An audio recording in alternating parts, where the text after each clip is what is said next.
Well, welcome back to zoology. I hope that everybody's doing fine and, of course, that you're in a good, safe environment. I think I found a way to be able to narrate the PowerPoint slides, and I hope to help you out. For lecture exam 3, we covered some of the information already that you'll see on the PowerPoints posted on the portal that was taxonomy related. Then we started to look at, I think, chordate diversity and chordates overall. And it would have ended at about this point, which is the last PowerPoint lecture that's posted on the portal. And this is the one where I thought you might benefit the most if I could narrate it a little bit.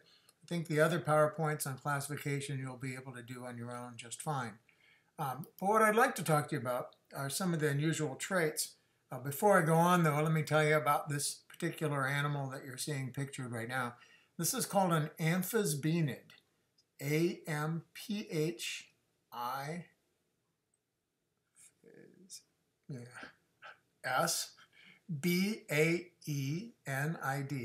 That's just in case anybody would like to look it up on Google and learn more about it.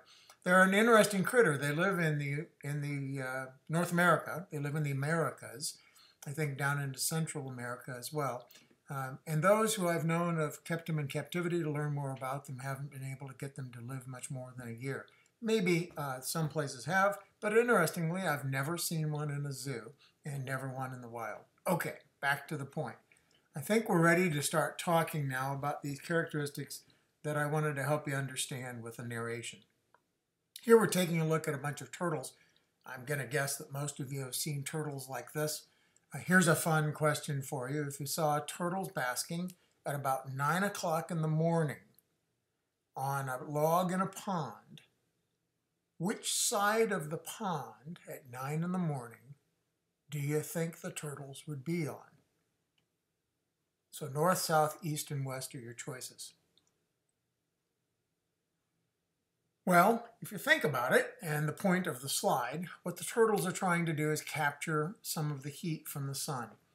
And so at 9 in the morning, they're probably going to be lined up on the west side because the sun's coming from the east in the morning. In fact, I've gone out fishing before and seen turtles all lined up on logs just like you can see them here.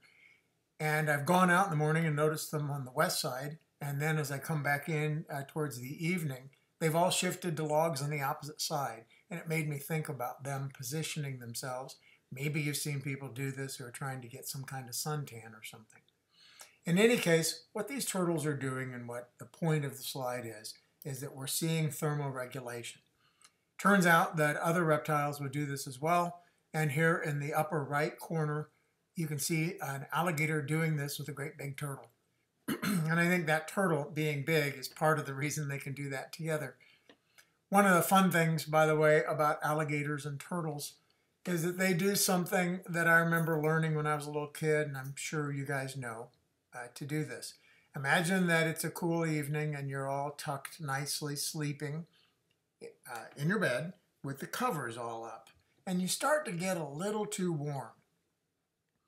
Maybe some of you will stick your foot out from under the blanket and that'll cool you off a little bit. Well, that's exactly what turtles, and I'm going to go back to the last slide, turtles here will do, as well as then alligators. They'll actually start to get a little overheated, but the water might be really cold, and so they don't want to make the full plunge into the water. Instead, what they'd like to do is to be able to cool down just a little bit. So what they're probably going to be able to do is stick that foot in the water and cool down like you might do when you're too warm underneath the covers. Well, when we think of thermoregulation, we also need to pay attention to animals that aren't reptiles, and that would be mammals. So we're talking about vertebrates here. And here what we see are both birds, and which are reptiles, the type of reptile, and mammals. And what we see is that they have very good insulating coats. Now, if you really think about it, other than birds, reptiles don't seem to be well insulated. When you think about mammals, you do think about fur, and you think about something that does provide insulation. So here we're taking a look at some animals, the polar bear certainly, and the penguin, that are both in very cold environments.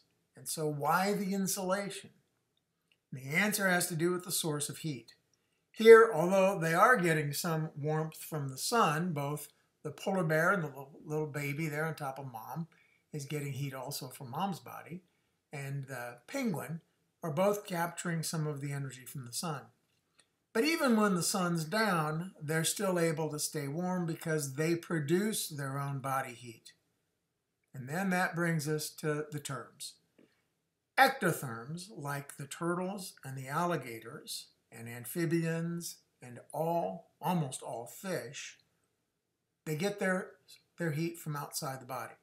And that may come from the temperature of the water that they're sitting in, or it may come from the air temperature, it may come from resting on warm rocks in the evenings after the sun sets. Sometimes in the spring, reptiles will go and sit on a rock that's still warm from the heat of the day.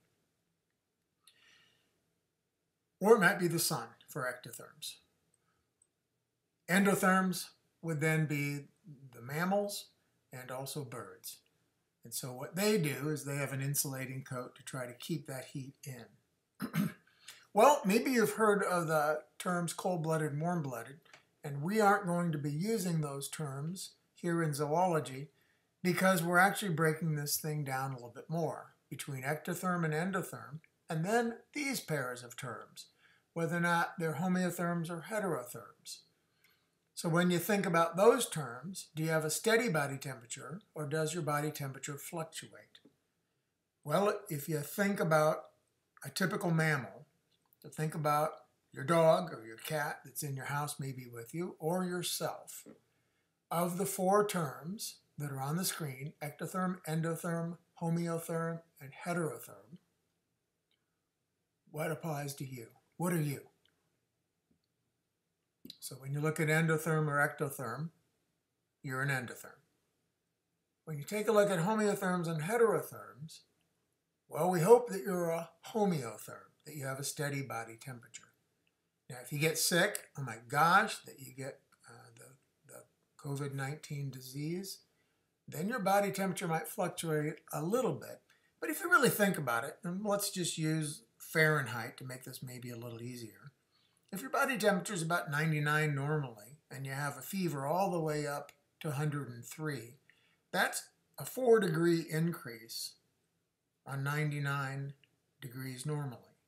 98.6 rounded up is 99. Well, that's about a 4% variation. And above a 103 fever would probably cause some real problems. So 103 is already getting up there. So we, as homeotherms, really don't allow our body temperature to fluctuate much at all. And even in a feverish condition, my point was, it might increase by only 4%. Heterotherms could see their body temperature in Fahrenheit vary by as much as 30 or 40 degrees Fahrenheit in the course of a day. If you think about a frog, a bullfrog sitting on the bank in shallow water in the summertime, maybe in the spring when the water's still cold, that frog could really heat up into the 70s and 80s in Fahrenheit. But then if it dives deep to escape perhaps a dog or a cat running along the shoreline, that bullfrog diving deep in the pond might go from 80-degree air temperature and shallow water temperature to easily 50-degree temperature near the bottom. And so that bullfrog would be a heterotherm. Okay. Now let's think of some of the exceptions. Why is it that we zoologists are not that fond of cold-blooded and warm-blooded? So I think, actually, let me go back for a second.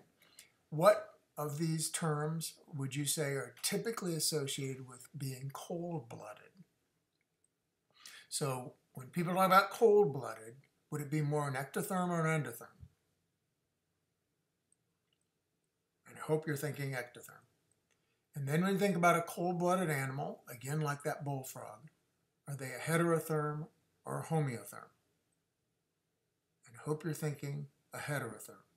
Okay, so humans are more endothermic homeotherms. A bullfrog would be more an ectothermic heterotherm. And now that brings us to the exceptions. So we get something here that's really kind of interesting. If we take a look at the hummingbird situation, and hummingbirds will be returning to our area very, very shortly. In fact, about the time that you take your lecture exam 3. You want to check that schedule that I sent out yesterday of the 24th of March and take a look at all those dates when we have our online live quizzes or exams. So I'm counting on everybody to follow that. Well, if you take a look at a hummingbird that, again,